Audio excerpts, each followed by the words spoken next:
Hey Adventurers, so today is going to be my wrap up for the month of July. So these are the books that I read in July, and I had a rather excellent reading month in July. Surprisingly, I was a little bit surprised that by how many books and how many good books I read. There were a few duds, but we'll get to those as we get to them.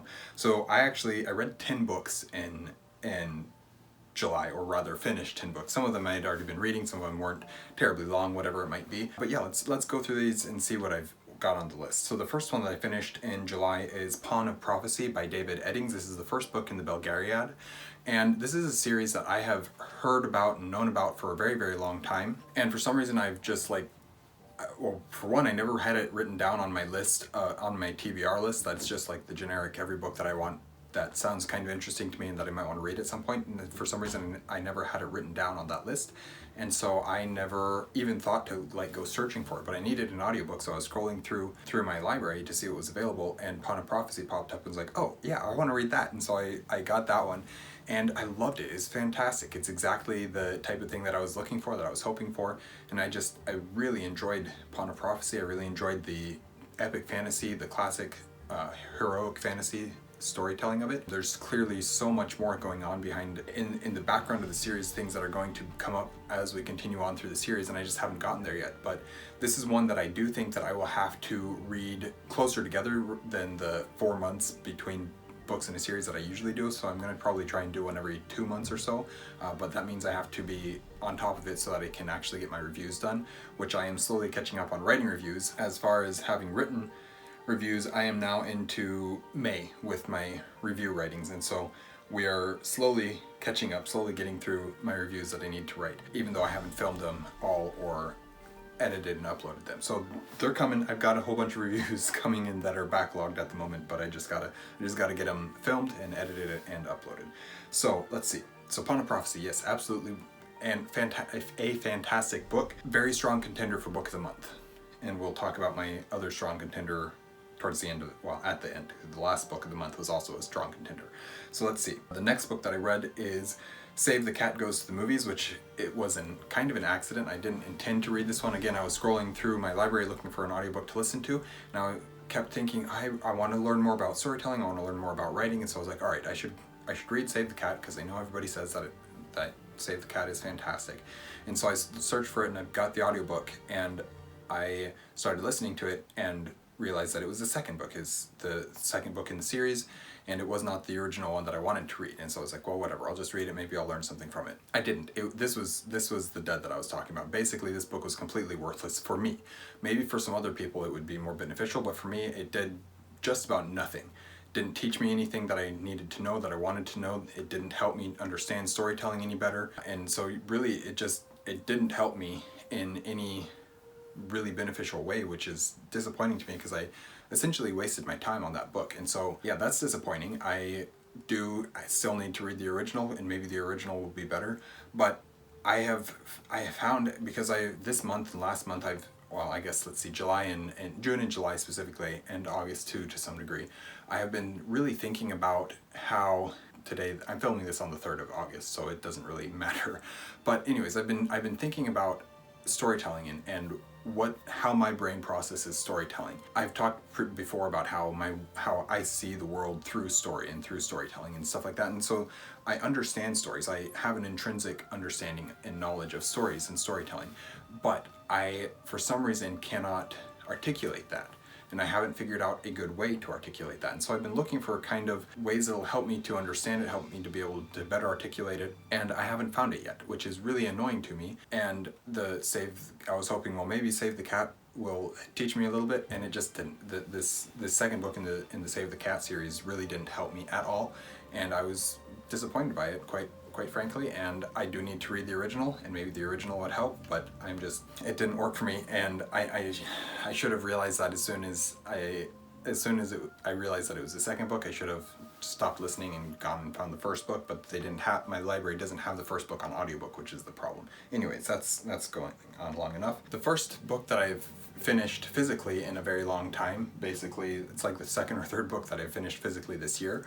I'm a very slow physical reader, but I've been trying to dedicate more time to physical reading. So yeah, let's see. That's Tribe of the Accord by Sean Michael Stone. This is one that I've had on my list for way too long. I've been reading it for way too long, trying to read it for way too long. I keep putting it on MBRs and it just hasn't ended up being read yet. So eventually, I think I started in January or something like that, or maybe February. I was like, all right, time to put this on the list and just actually read it. And so I sat down and I find that it's a rather enjoyable, easy to read, fast-paced fantasy story. It's kind of like a prehistorical fantasy story, and I enjoyed it quite a bit. Stone Age fantasy story, I guess is what you might call it. And I enjoyed it quite a bit. I enjoyed the story that was going on. Specifically, this world is so that the story is set in the world, and the author is the developer of a game set in the same world, and so it very much feels like a video game. And there's a lot of events that happen that are just like, oh, this is video game mechanics at play here, and it wouldn't work in a real story. But because it's a little geared towards a little bit of a younger audience, and because it's coming from this video game background, it kind of fits and kind of works out okay. So I'm not going to have too much of a problem with it, type thing. And I did enjoy it. I had fun time reading the book. It's not my favorite book ever, but there's some good writing in it. There's some good storytelling in it. I was sent this book. I should finally mention this. I was sent this book by the author. He asked me to read and review it and give it an honest review. So I definitely am planning to do that. And I'm glad that I finally did get it read. And I do think that it's a very pretty cover. So anyways, that is Tribe of the Accord by Sean Michael Stone. Yeah, let's continue on. So then I listened to Peter Pan by J.M. Barrie again. So I listened to this back in February, I think it was, and I wanted to listen to it then, and I wanted to re-listen to it now, specifically because there's a play that's going to be happening that I'm planning to audition for, and we'll see if I can get the part or anything like that. So I wanted to reread it, have it a little bit more firmly in my mind what the story was about, what the characters are, who the characters are, type stuff like that. And so I wanted to give it a reread. So this time I listened to it, and I forget who the narrator was. It was a male narrator this time, and I thought that they did a good job as well. Another very enjoyable book. I had a lot of fun with Peter Pan. I read it for the first time earlier this year, so it wasn't like something brand new, but there was a lot of things that I was listening very intently for. I was listening very carefully to try and understand exactly what was going on.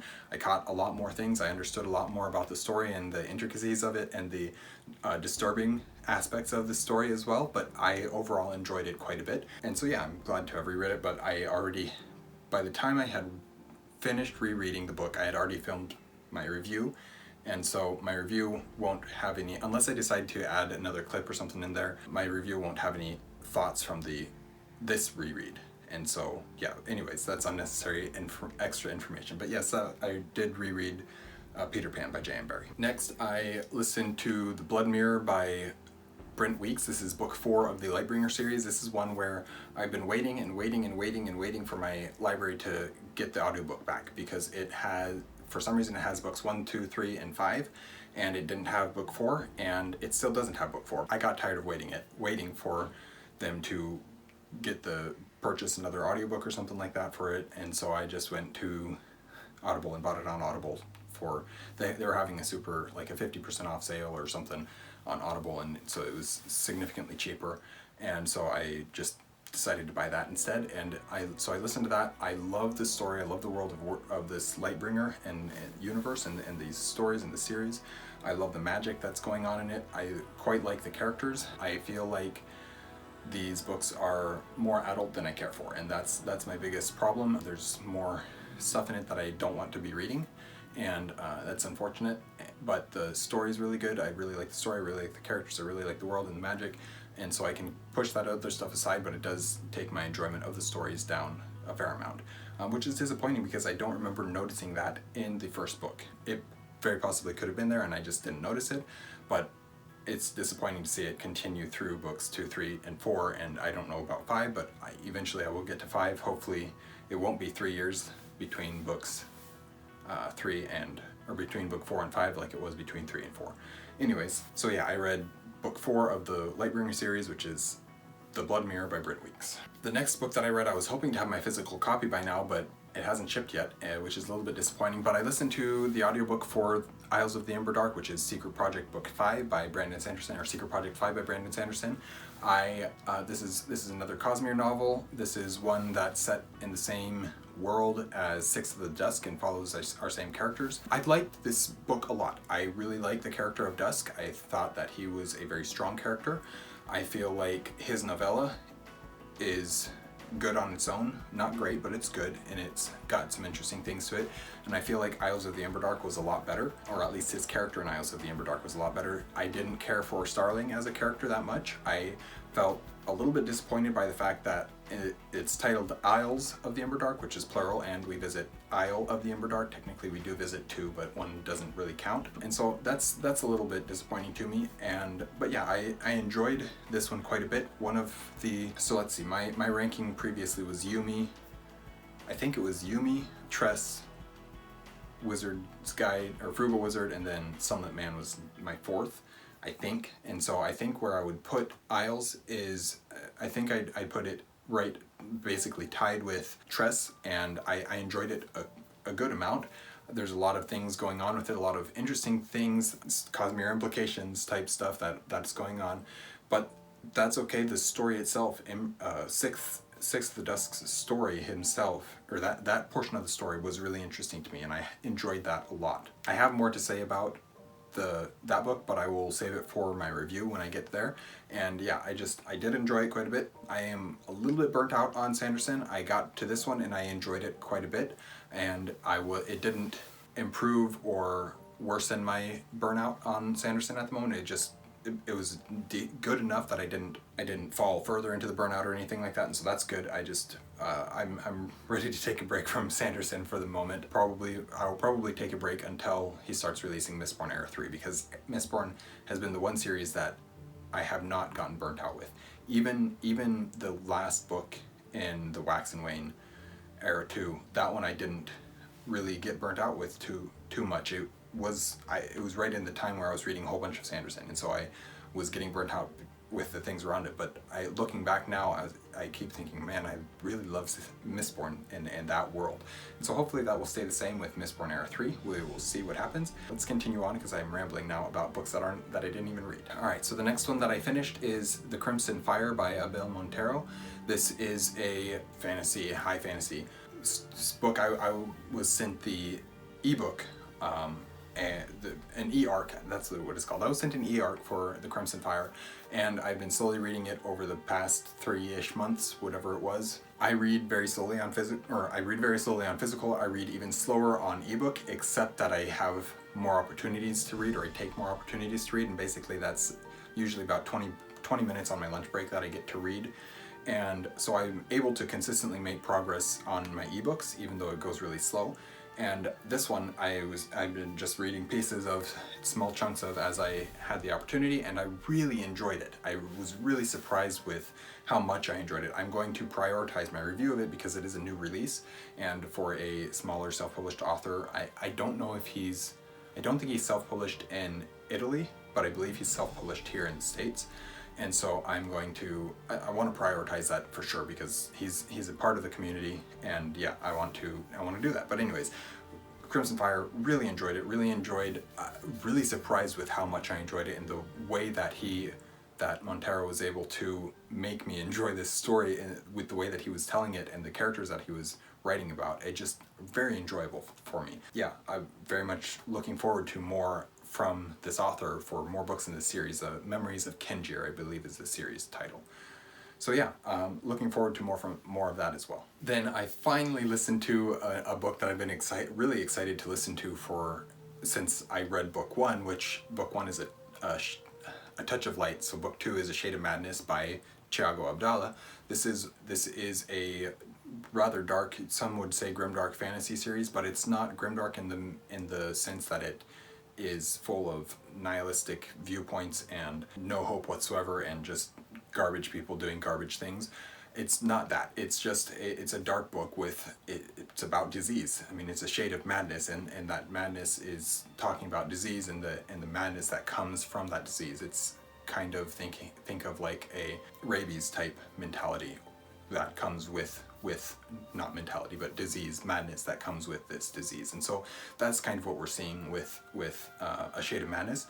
But I loved A Touch of Light so much, and I keep wanting to read more of the series, and I eventually read the prequel novella, which is A Prelude to Ashes, is the prequel novella, and I read that one and I really enjoyed that for a novella. I'm not a huge novella fan, but I really enjoyed that.